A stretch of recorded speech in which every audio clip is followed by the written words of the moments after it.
Hi hello नमस्ते बच्चों बच्चों। आज मैं माध्यमिक शिक्षा मंडल रायपुर का क्लास 10th का जो मैथ्स का पेपर 6 मार्च को होने वाला है उसका मैं वस्तुनिष्ठ प्रश्न सही विकल्प चुनकर जो लिखी है उसका और रिक्त स्थानों की पूर्ति करो का इम्पॉर्टेंट मैं सॉल्यूशन, ये जो क्वेश्चन है इंपॉर्टेंट क्वेश्चंस मैं आप लोग के लिए निकाला हूँ बेटा। ये पिछले 4-5 सालों में आए हुए प्रश्न हैं और ये बहुत ही इंपॉर्टेंट प्रश्न है। तो ये मैं आप लोगों के बीच प्रस्तुत करना चाहता हूँ। ये आप लोग के लिए बहुत ज़्यादा लाभदायक होगा। इसे आप याद कर लीजिएगा। इसको मैं समझाते चल रहा हूँ। क्लास 10th मैथ्स का है ये, है ना। सही विकल्प चुनकर लिखिए वाला। द्विघात समीकरण के शून्यक, है ना, कितने होते हैं? अधिकतम शून्यक 2। किसी भी द्विघात समीकरण के अधिकतम कितने शून्यक होंगे बेटा? 2। और उसकी मैक्सिमम जो घात होती है किसी भी द्विघात समीकरण की वो भी 2 ही होती है। बहुपद x square plus b x plus c के शून्यकों का गुणनफल सी बटा ए होता है और योगफल उसका क्या होता है? माइनस बी बटा ए। रैखिक समीकरण निकाय के आलेख को एक अद्वितीय बिंदु पर काटती है, उनका एक अद्वितीय हल प्राप्त होता है। ठीक है। अगर प्रतिच्छेदी कोई दो रेखाएं हैं और वो एक दूसरे को प्रतिच्छेद करती हैं तो क्या होता है? अद्वितीय हल प्राप्त होता है। उसका कंडीशन क्या है? a1 बटा a2 बराबर नहीं है b1 बटा b2 के। ठीक है।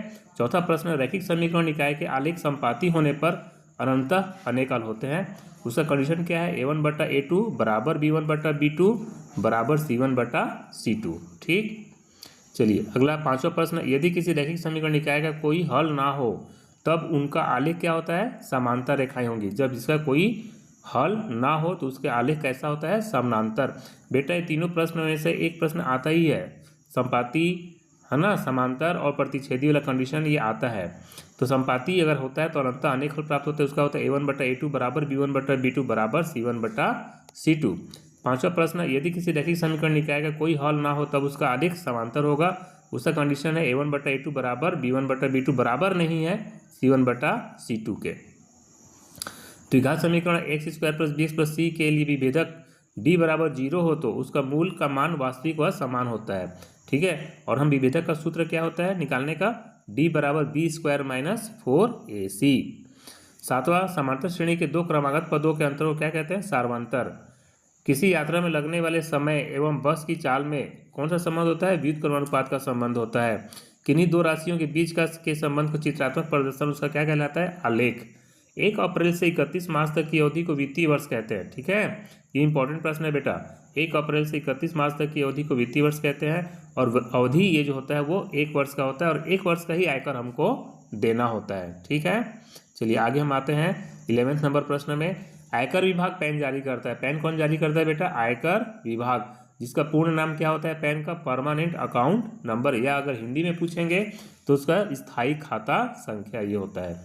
ये किसी भी व्यक्ति, संस्था या कंपनी को दी जाती है। कौन देता है? आयकर विभाग।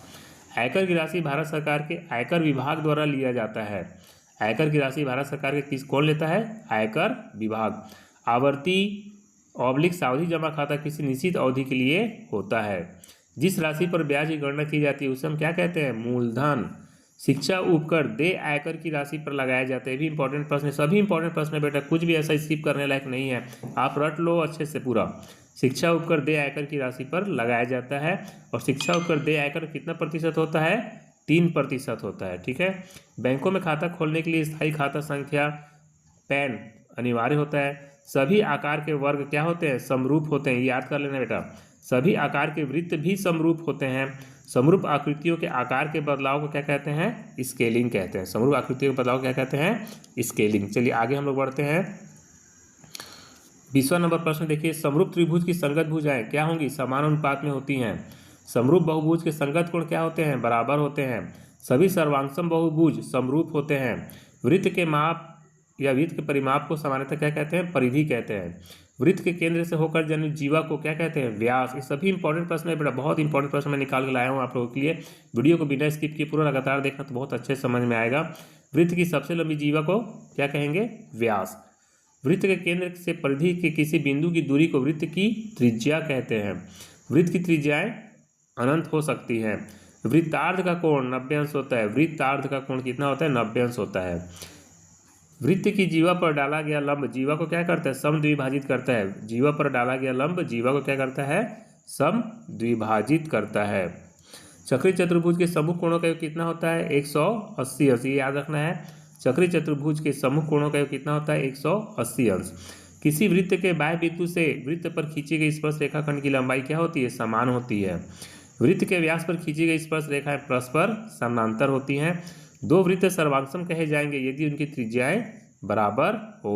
ठीक है, चलिए आगे। और 34वां नंबर प्रश्न, वृत्त के किसी चाप द्वारा एक ही रेखाखंड के कोण आपस में क्या होते हैं? बराबर।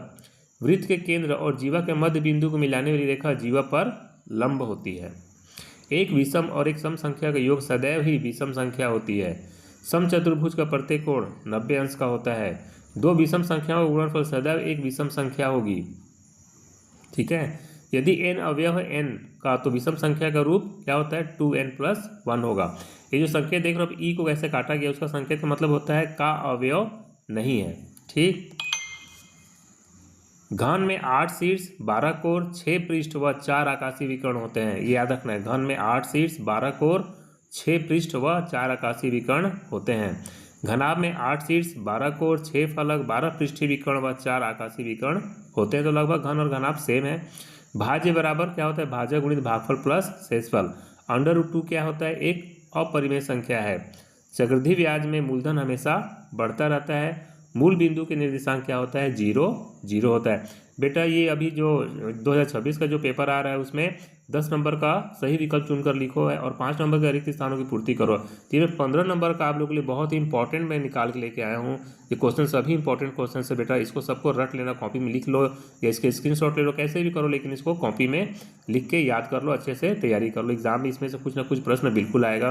बेटा अभी तक आपने मेरे चैनल को सब्सक्राइब नहीं किया है तो सब्सक्राइब कर लेना, इससे आपको मैं जितने वीडियो अभी अपलोड करूँगा वो सब आपको मिलते रहेगा, है ना। और आप इसको लाइक कर दीजिएगा, अपने दोस्तों के बीच इसको शेयर भी कीजिएगा।